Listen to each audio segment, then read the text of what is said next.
Pounders, welcome back. Today we're going to be covering my favorite picks, rounds 1 through 10 on the big board. If you haven't already copped the draft guide, it was just recently updated. You can find that on the Patreon. Any tier will get you the draft guide and all future updates all the way through BBM 5. And it's going to have 6 rounds of player write-ups ranked all the way to pick 216, favorite round 19, favorite round 20 picks, and so on. Nick ended up helping us with the ranking, so shout out to Nick. We appreciate you, dude. Let's get into it. Round 1, you're going to want a little bit of everybody. It's just kind of the way it is.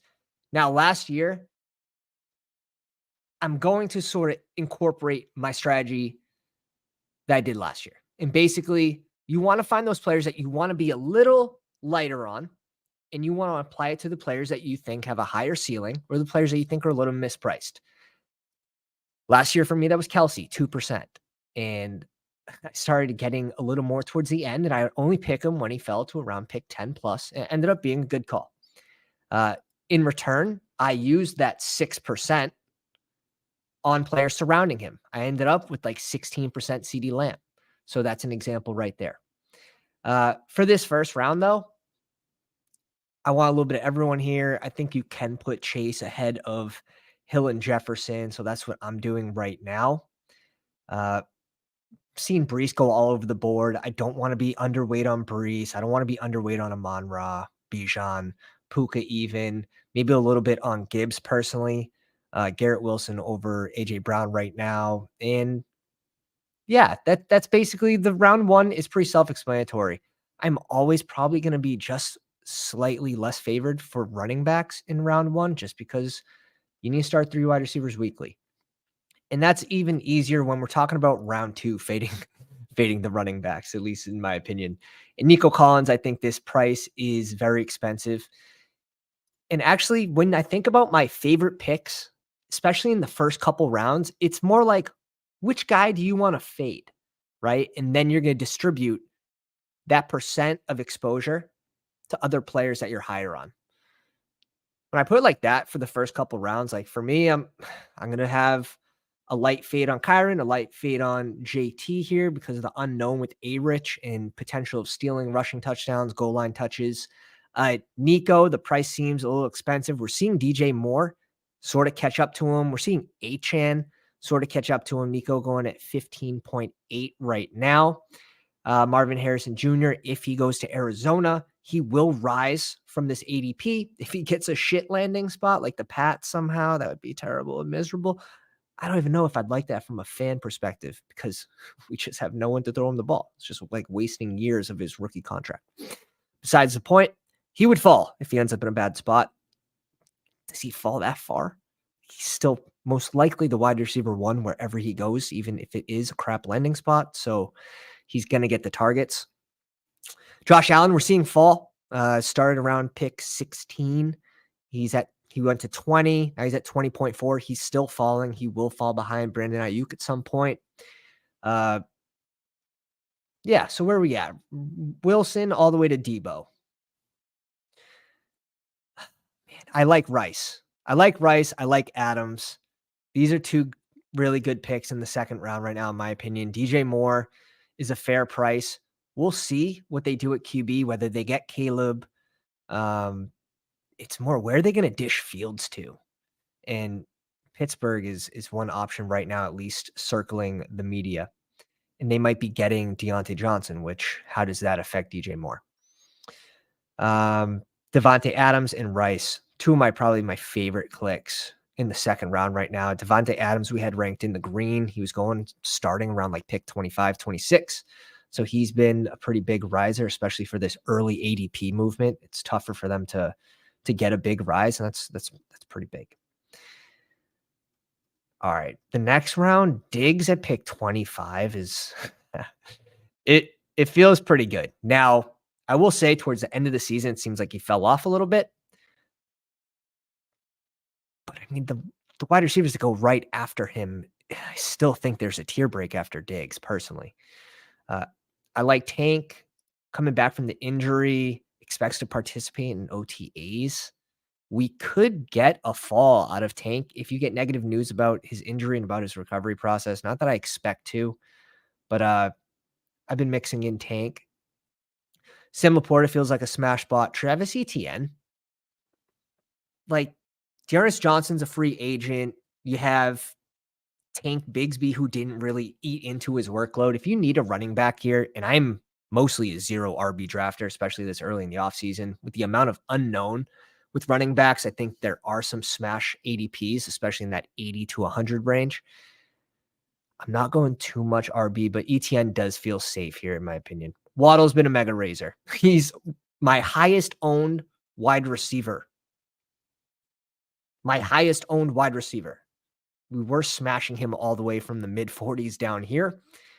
And I still like him in this spot. And sometimes I bring him up to this ADP around pick 25, 26 if I'm trying to get a little different from the 1 or 2 spot. So Waddle, he's my guy in this range. Waddle's my boy. Think about where we were getting him last year. Pick like 16. You are getting a 16 pick discount this year. Next round, moving on. Keenan Allen, Drake London. Drake London's been a mega riser, and I still like this price. T. Higgins. Now that we have the news that he gets tagged, he's not fully safe though. Like we've seen AJ Brown get tagged, then traded. We've seen Tyreek Hill get tagged, then traded. It's in the realm of possibilities that they tag him and trade him. That being said, if he lands in Cincy this season, he ends up playing there. This ADP is too good. This ADP is too good. T. Higgs at 41 under Burrow, and then it's direct leverage off of Chase. This is a really smash spot, in my opinion, to bring in T. With the news that we have right now, I'm fading these RBs. I'm doing a soft fade on Kelsey again. And man, Zay Flowers, it feels like Baltimore has to bring in another receiver. Odell's dust, Bateman's dust, even though they said recently that they're going to try to get him the ball more. Couldn't earn targets over Odell last year. Zay feels connected to Lamar. Like Zay spike weeks do feel connected to Lamar. So when I do have Zay, I'd say 85% of the time it'll probably be a Lamar team. But yeah, Keenan Allen, Drake London, T. Higgs, probably my favorite clicks in this range. Another soft fade on Mahomes this year incoming. Reed to Henry. Soft fading Reed, soft fading Addison. People might be mad at me. Trey McBride feels like a good price. Even if they do bring in Marvin Harrison Jr., I do expect this offense to just have more sustained drives, more red zone trips. Kyler, another year removed from injury. And Trey McBride really established himself as the favorite target. Now, obviously, if Marvin Harrison Jr. comes in, it's going to take some of that target share away. But trading it for more red zone trips, maybe it turns into more tutties for Trey. A-Rich. We kind of called this was going to happen. He was going to pass Stroud. We called this very, very early at 6% fill rate. He was going to pass Stroud. It was just going to happen. He has the upside to finish a top 3 QB. He either gets hurt and that doesn't happen, or he finishes a top 3 QB if he doesn't get hurt. That's at least how I see it. And even more important in Bestball, when we're thinking about what is this guy's single game ceiling, let's see he gets hurt. He gets hurt in the middle of the season. He comes back and he can finish the season. He can play the playoffs. He can play, let's say, just week 17. He can break the slate on any given week. He has that rushing upside. 4 rushing touchdowns in 4 games, and he left 2 of those games for a certain amount of plays. Calvin Ridley, I am guilty of spamming the Calvin Ridley early. Obviously, we're hoping for a Jacksonville return. That's probably his best spot. This is a team that cannot bring back both Ridley and Zay Jones.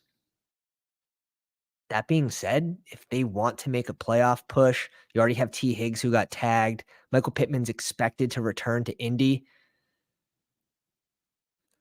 They gotta bring back Ridley if they wanna be serious, unless they're trading up and making moves in the draft for, like, neighbors. Wouldn't be a bad idea, but Parker Washington, second-year guy, he kind of established himself when there were some injuries in Jacksonville, but really like a wide receiver 4, leading into the year. So I do like the fact I'm leaning in to the fact that Ridley does return to Jacksonville and has that second-year connection now with Trevor Lawrence. McLaurin, I am guilty also of probably not clicking Terry enough. Now, we know we know quarterback play has held him back. Team that's expected to upgrade the QB this year should definitely be mixing in some Terry, especially Curtis Samuel, free agent. If he leaves, more targets are opening up in Washington. Josh Jacobs, I think there is a little bit of risk to Josh Jacobs here. Uh, I would rather free agent Derrick Henry, and let's just say he gets a smash landing spot. Derrick Henry can very easily become a riser, very easily. Can Josh Jacobs, right? If Josh Jacobs stays in Vegas, which I think is the most probable, how far does he move? I don't think the movement's going to be that ridiculous, especially because of the lack of efficiency last season. It was bad. But Derrick Henry, sure. Did he lose a step? Yes. I'll be the first one to admit, but he's potentially going to go to a team. And when you bring in a player like Derrick Henry, it's typically more likely than not a team that is in playoff contention, a team that is trying to make a playoff push. Those teams typically have better offenses.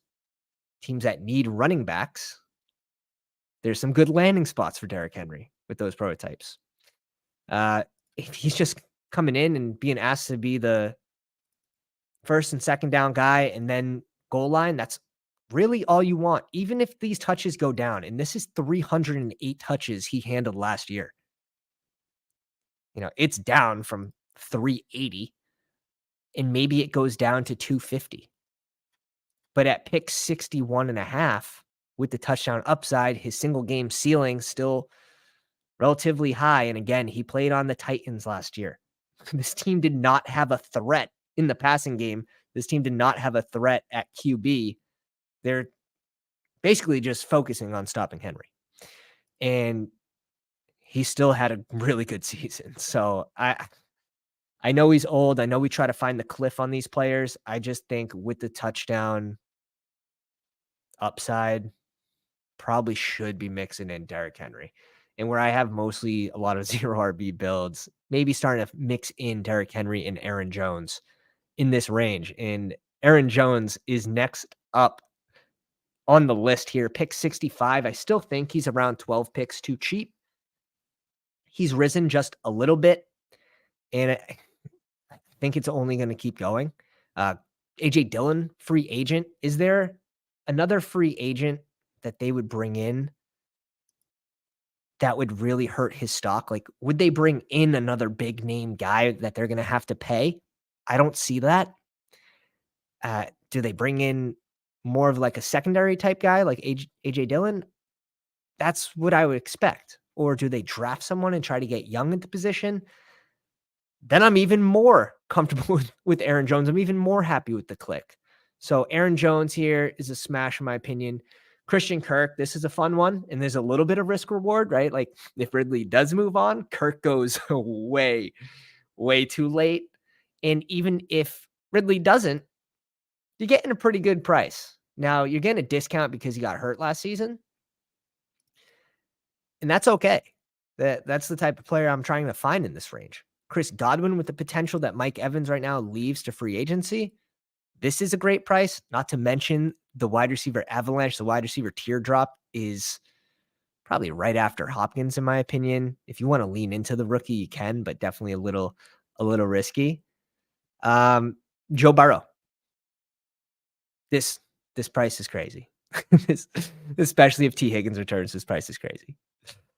Stevenson, not a bad click here either, but yeah, those are some of my favorite clicks in this range. Sort of fading Kamara, fading Spears right now. because I do think there is a threat to Spears' workload. I don't think they would just roll him out. They're going to have to add someone to that backfield if Henry leaves. That's how I feel about that one. Montgomery to Mixon. And man, I'm probably gonna get some flack for this. If you guys don't agree with one of these takes, please just drop it in the comments. We can make a board bet. We can make a beer bet. Get in the Discord. 4-0 on board bets last season. I'm ready to make it more. All right. Let's make a board bet. David Montgomery. Dude, I don't know why people get so horned up over this guy's floor. You don't win week 17 with floor, but you got to get there. Yeah. I'll just get there with someone else that I think has higher floor, maybe a little younger, and his price just seems jacked up, especially when we saw Gibbs' role increase towards the end of the season. It increased. I expect that same thing to happen next season. Montgomery might be worth a little more to the team, especially early, mid-season, but towards the end, I do think they lean into Gibbs, and those are the most important weeks in playoff best ball, in tournament best ball especially. Now, if we're talking cash games, that's a whole different story, where week 1 is worth as much as week 17. Now you're drafting the best value every single time. You're looking for floor. Tournament play, me, not as much. Brock Bowers, my highest owned tight end right now, 76.6. Where does he go if he does get the dream landing spot of the Chargers? This boy's going up. This boy's going above Kittle. This boy's probably going above Kincaid. It's going to be in this range. Yeah, I still think he has like around a 12 spot movement potential with that good landing spot. Even if he doesn't land on the Chargers, though, he's not going to fall that far. So I don't think it's that risky right now. It's actually probably a pretty good middle range to mix him in. Ingram, he's going too late. He's going too late for the same reason that we're drafting Kirk. With that uncertainty, that really doesn't return, even though we think he does. He did it with Ridley there. Oh my God, if Ridley doesn't return, like Evan Ingram is going to the moon. And he is also up there in my exposures of my top tight ends. So Ingram, Bowers, you're going to see Njoku. And when we get to him, I've never been a hashtag Pitts guy except for his rookie season. Thought the second year he was too expensive. Now I think he's too cheap. And now Jonnu Smith got released. All right, we'll get to him. Najee feels like a really safe pick here. I'm clicking a lot of Najee, especially with my type of builds. Sort of fading Eckler right now. Sort of fading Pollard. I do think Pollard needs to land in Dallas to really outpay this ADP. There's some other teams, but would Houston end up paying Tony Pollard? I don't know. And then when I dig deeper into Tony Pollard and his stats and his explosive plays, and I think his longest run was like 31 yards. His longest catch was like 25 yards. Didn't have the explosive plays, especially for the amount of touches this dude had. So a little worrisome there. Najee going to get about the same amount, but there's less unknown with Najee right now. And I do think Tony Pollard, his smash landing spot would be Dallas. I think he would rise a little bit. He'd probably go, before Montgomery. So like he'd get an 8-pick rise, but there is the risk that he falls a considerable amount. Fields, I think you can mix in here. Dak, he's been falling in some rooms, but if you have Lamb, absolutely cool with mixing him in here. Jordan Love to Javonte Williams, and this is where it starts to get a little muddy, especially like if you need receivers, it's bad. If you need running backs, there's a lot of landmines, in my opinion. All the way from here, all the way. I think there are some league winners, and I think there's some absolute landmines. James Conner, he finished as a top 5 running back 4 out of the last 5 weeks. He was healthy to end the season. This is a team that ended up with 4 wins. He missed like 4 games. and this dude still smashes. Yes, he's getting a little older, but if we think this offense is going to take the next step, if we think they're bringing in Marvin Harrison Jr., more red zone trips, more goal line touches, dude, give me some James Conner. Yes, they're probably going to add to this backfield. Who'd they bring in? Michael Carter from the Jets towards the middle end of the season. They're probably going to add someone else, I would think. I still like James Conner here. Everyone in this range has a backup that's threatening touches. Everybody. Brian Robinson Jr. has Chris Rodriguez, Antonio Gibson, free agent. I do like B-Rob. James Conner, Njoku. This is such a good range, in my opinion. Sure. If you're going 0 RB, you want to bring in your first or second RB here. I'm cool with that. I'm cool with going tight end.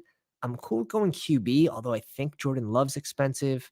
Purdy seems a little expensive, especially for his ceiling. And Kyler Murray, he was too cheap to start.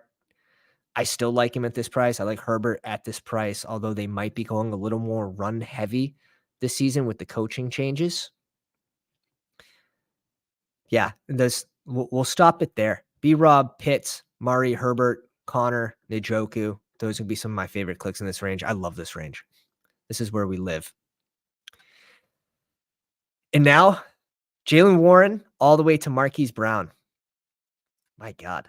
Marquise Brown in the same sentence as Jaylen Warren. I don't know. And I'm not even super, super high on Jaylen Warren. Like, I think in order for him to absolutely smash, he's going to need an injury to Najee Harris. That being said, there is more risk to these running backs that go after Warren. Like with Warren, you know what you're getting. You're probably going to get 8 to 13 touches a game that are pretty safe. After that, it's like Swift. We don't know where he's going to land. Chase, are they going to bring back Mixon? And I'm cool with leaning into those unknowns too, especially with the 0 RB teams. But Warren, I think you're getting a nice little, you're getting some base. You're getting some base with him when you're drafting him. So he definitely fits more builds, in my opinion. Troy Franklin, I like the click. Getting a little expensive. Got a lot of exposure to him around 118, 117 when he was going after Keon Coleman. Now he goes way before. Myers and Deontay Johnson. More of what we think are floor guys. But if you're going to bring in a bunch of rookies on the back end, or maybe you hit a wide receiver avalanche and you're looking for your fourth wide receiver now, you're a little behind. These guys can provide you a floor, and Jacoby Myers actually had some nice spike weeks last season. Deontay Johnson, there's some talks that he goes to Chicago. It'd be an amazing landing spot for him, especially if they end up bringing in Caleb Williams. Deontay Johnson will smash this ADP, in my opinion. Tua, it's a fine ADP for Tua. You will see him slide if the teams don't have Waddle, if they don't have Hill. So sometimes you can play the board and get like a 10-pick slide on him. Just pay attention to where, if you have Hill, look at where the Waddle team is, vice versa. Chase Brown. The Pounders love Chase Brown last year. Shout out to Ben. We did see some of that spark towards the end of the season, some of those explosive plays.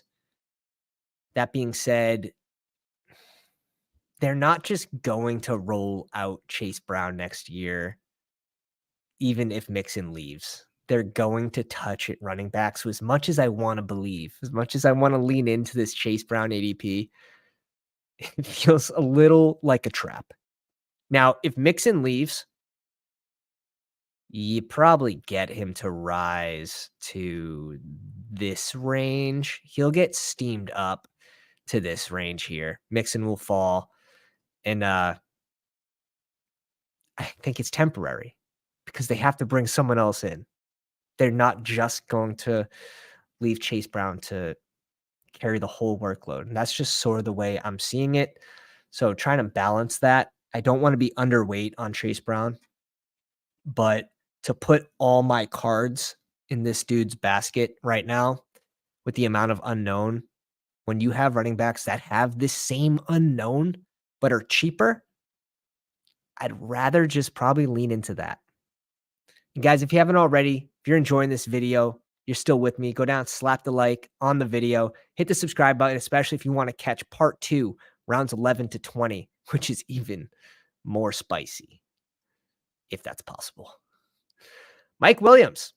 And I find myself mixing Mike Williams in, wanting to believe in the ceiling, not going super heavy. He has to fit the build. I need to have a nice base at wide receiver. I'm not bringing him in as my fourth. I don't even really know if I'm bringing him in that much as my fifth. I have him as in a few teams as my sixth, so I can house him for a few weeks if he's not healthy. And then we don't know about the landing spot, but this feels like a decent spot, and he falls, and I'm selecting him when he falls too. It seems like a decent spot to take that risk. But T-Law is one of my higher exposure players. Definitely my highest owned QB right now, probably because I'm correlating it with Calvin Ridley. I'm correlating it with Christian Kirk. Caleb, yeah, we're the best part about these rookies, like not knowing where they're going and then trying to stack them with the receivers on the teams that we think they're going to. So I have a lot of Caleb with DJ Moore, a lot of Caleb with Cole Kmet, which is an easy potential stack right here. Jared Goff seems like a decent, very decent ADP for what you're getting. You're getting a pretty good floor guy. He's also a guy who won someone the weekly winners for 20K last year out of like 220,000 teams, and he didn't have a stack. Yes, naked Jared Goff beat out 220,000 lineups. I don't know how. So in a final, yes, sure, you're trying to stack him. Definitely, because he's not getting there on the ground. He's typically targeting Laporta, Amon-Ra, Gibbs. But whatever reason, that week he spread it out perfectly.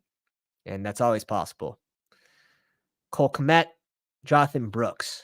Now, I'm sort of torn, and I'm following my gut. At the end of the day, I'm going to be around 8% by NFL draft. I'm not going super heavy. You have a ton of sharps saying like, oh, you should go pick 80, 85. Dallas is doing his surgery. Dallas needs a running back. Tony Pollard's a free agent. Rico Dowdle's a free agent. This guy doesn't have the little news note right here saying he's not going to participate in the combine. What percent of drafters know that? There's a large percent of drafters that click on this. They see the red little news note and they're like, oh man, this guy's not participating. Like when this came up, he fell. He fell a lot.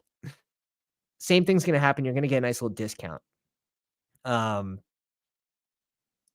Should we wait for that?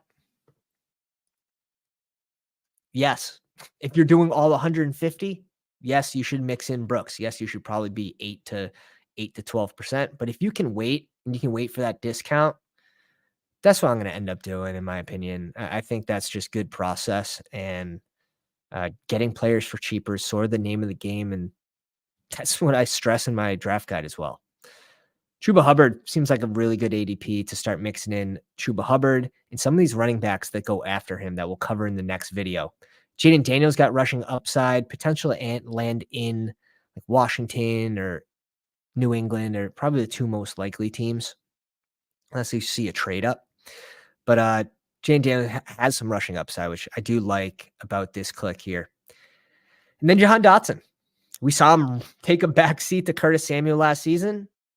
Curtis Samuel, however, could be moving on in free agency. I still can't find myself to click a lot of Jahan Dotson. He just was not earning targets last year. So, and then he had some brutal drops. I think we can wait on Dotson. I don't think you're going to see like a mega rise from this guy, and we can just get our exposure later. Let's sort of see what happens in Washington. It's sort of the way that I'm going to go about attacking Jahan Dotson. Give me the RBs in this range. Give me some of the tight ends, and the QBs feel like a really good value. Goddard should be mentioned. So I do like this range. Definitely fading like Shakir, soft fade on Coleman, fading Lockett. Yeah, and I like everyone else, really. I live in these ranges. It's so gross, but you have to. You have to. As a zero RB drafter, I'm looking at these RBs, I'm just salivating, especially that next group in round 11, which we'll talk about on the next video. you guys haven't already, go down, slap the like on the way out. I appreciate you coming out. Leave a comment, and I appreciate you